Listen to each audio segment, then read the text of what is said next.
What happens internally when an empath is hurt repeatedly isn't just sadness or exhaustion. It's a secret psychological transformation so profound that the person who emerges on the other side barely resembles who they used to be.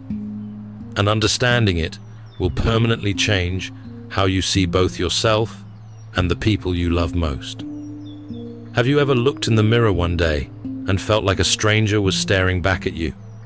Like somewhere between all the people you poured yourself into and all the times you gave more than you had, someone quieter and harder started showing up inside you. If you've ever felt your warmth toward others slowly cool without knowing why, or if you've caught yourself going through the motions of caring when the feeling just wasn't there anymore, you already know what we're talking about today. But knowing the feeling and understanding what is actually driving it are two very different things. So let's talk about what is really going on under the surface. Because this transformation is not what most people think it is. Here is the part that might be hard to hear. The change that happens inside an empath after repeated hurt is not simply them toughening up. It is not them becoming cold or indifferent. And it is definitely not them losing their capacity to feel. What actually happens goes far deeper than any of those surface descriptions. There is a psychological shift that takes place, one that reshapes how that person relates to the world around them, how much of themselves they choose to show, and most importantly, how they decide to use their own emotional energy going forward. That shift has been observed by psychologists and researchers across generations.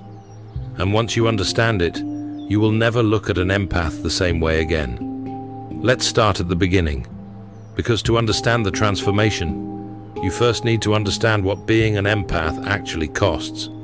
Most people think empaths are simply really sensitive, like they cry at movies more than other people do, or they feel sad when someone else is upset.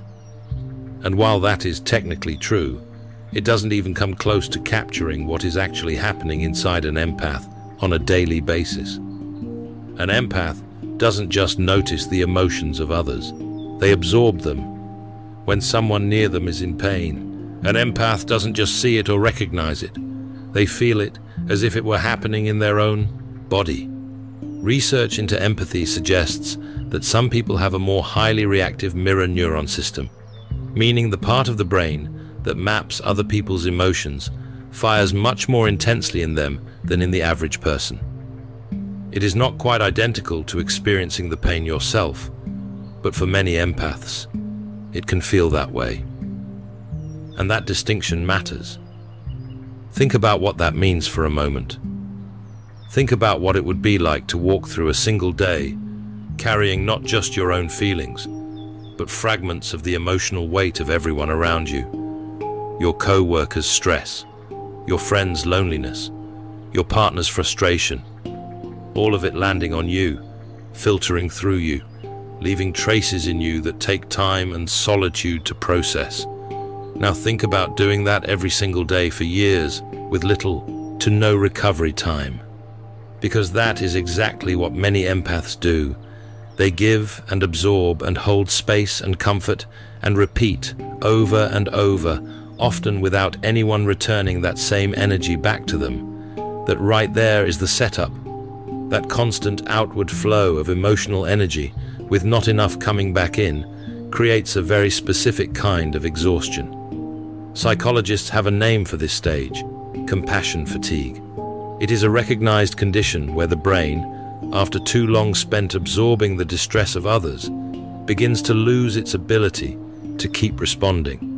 And that fatigue, when it goes on long enough, when it gets deep enough, triggers something fundamental inside the empath.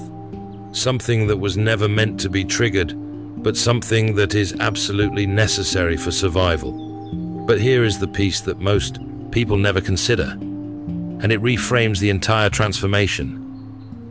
What if the emotional energy an empath keeps pouring outward never actually disappears when it stops flowing? What if it goes somewhere else entirely? In psychological terms, there is a useful framework that comes from early research into how the mind manages its inner resources. It is the concept of psychic energy, And before you picture anything mystical, let me be clear about what this actually means. Think of it as your mental and emotional bandwidth, the finite amount of attention and feeling your brain can direct outward before it starts pulling back towards self-preservation. It is not a literal liquid in your body. It is a way of describing where your focus and emotional capacity go. And for an empath, that bandwidth naturally flows outward by default.